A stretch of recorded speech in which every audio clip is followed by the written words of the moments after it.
আমি জেনারেল শাকিলের সন্তান, কোনো ছাড় দেওয়া হবে না এখানে। 16 বছর এতিম হয়ে ঘুরেছি, শরীরে সেনা রক্ত, এখানে কোনো কম্প্রোমাইজ হবে না। There will be no ifs or buts. এদের বিচারের আওতায় নিয়ে আসতেই হবে। যতদিন বুকে দম আছে এ হত্যার বিচার আমি করে ছাড়বো ইনশাআল্লাহ। যুদ্ধে যেহেতু আমরা নেমেছি, ইদার মরবো বা বিজয় হব। একটা বড় কারণ পিলখানা হত্যাকাণ্ডের জন্য হচ্ছে বড়ইবাড়ি এবং রৌমারীর যুদ্ধে। তখন আমার বাবা রংপুর সেক্টর কমান্ডার ছিলেন এবং ওই যুদ্ধে ভারতের বিরুদ্ধে লড়াই করে বিজয় হয়ে এসেছিলেন। তখন থেকে আমার বাবা জেনারেল শাকিল ভারতের কাছে একটা টার্গেট হয়ে দাঁড়ায় যায়। বাবা যখন বিডিআরের ডিজি হয়, ভারতের আধিপত্যের বিরুদ্ধে লড়াই করতে এসেও বাবা বিজয় হয়ে এসেছিলেন। এবং বাবা যখন ডিজি, তখন 2007-08 সাল থেকেই কিন্তু ভারত পরিকল্পনা শুরু করে, যার কারণে বিডিআর হত্যাকাণ্ড শেখ হাসিনা ভারতের স্বার্থে আর নিজে ক্ষমতায় টিকার স্বার্থে জঘন্যতম হত্যাকাণ্ড বাস্তবায়ন করে। আমি একটা কথা বলতে চাই, এই বিচার প্রথম আমাদের দেশের মীর জাফর দিয়ে শুরু করতে হবে।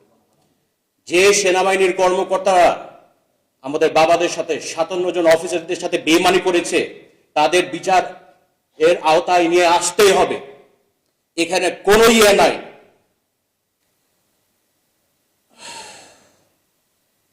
যদি এই মীর জাফরদের বিচার করা না হয়, তাহলে কিন্তু ভবিষ্যতে আরেকটা পিলখানা হত্যাকাণ্ড করার সুযোগ রয়ে যাচ্ছে।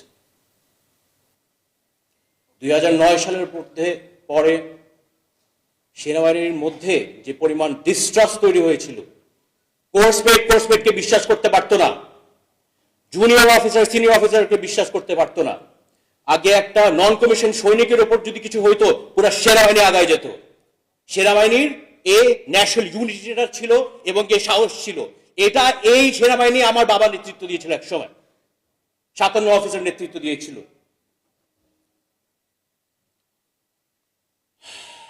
এই বর্বর হত্যাকাণ্ডের শুধু আমার বাবা মা নির্মমভাবে তো হত্যা করে তাদের শান্তি হয় নাই, আমাদের পরিবার পুরো নাম খারাপ করতেই লিপ্ত হয়েছে। শুধু একটাই কারণ, একটাই মেসেজ, যে ভারত বিরোধী কোন সেনাবাহিনী কর্মকর্তা যদি হয়, তাহলে পিলখানার মতোই তাদের অবস্থান হবে।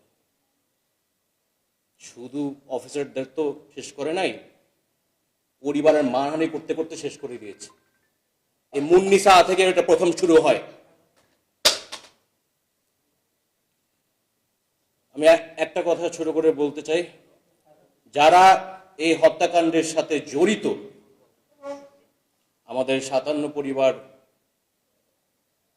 রেপুটেশন ধ্বংস করার জন্য চেষ্টা করেছেন, একটু মনে রাখেন, আমি জেনারেল শাকিলের সন্তান, কোনো ছাড় দেওয়া হবে না এখানে।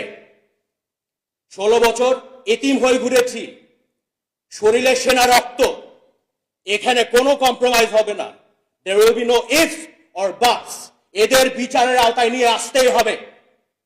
যতদিন বুকে দম আছে এই হত্যার বিচার আমি করে ছাড়বো ইনশাআল্লাহ। যুদ্ধে যেহেতু আমরা নেমেছি, ইদার মরবো বা বিজয় হব। রিপোর্টে যাদের নাম এসেছে, আমরা চাই সরকার এখন দ্রুত প্রসিডিংস শুরু করে দেওয়া উচিত। এবং 16 বছর অন্যায়ভাবে অনেক সামরিক কর্মকর্তা অন্যায়ভাবে যারা বঞ্চিত হয়েছেন বা চাকরিচ্যুত হয়েছেন, যে দেশপ্রেমিক সেনাবাহিনীর কর্মকর্তা অন্যায়ভাবে যদি কোনো বিডিআর সৈনিক যদি চাকরিচ্যুত হয়ে থাকে, তাদের পক্ষেও যেন সরকার পদক্ষেপ নেয়, এটা আমরা জোর দাবি জানাচ্ছি আমাদের পক্ষে।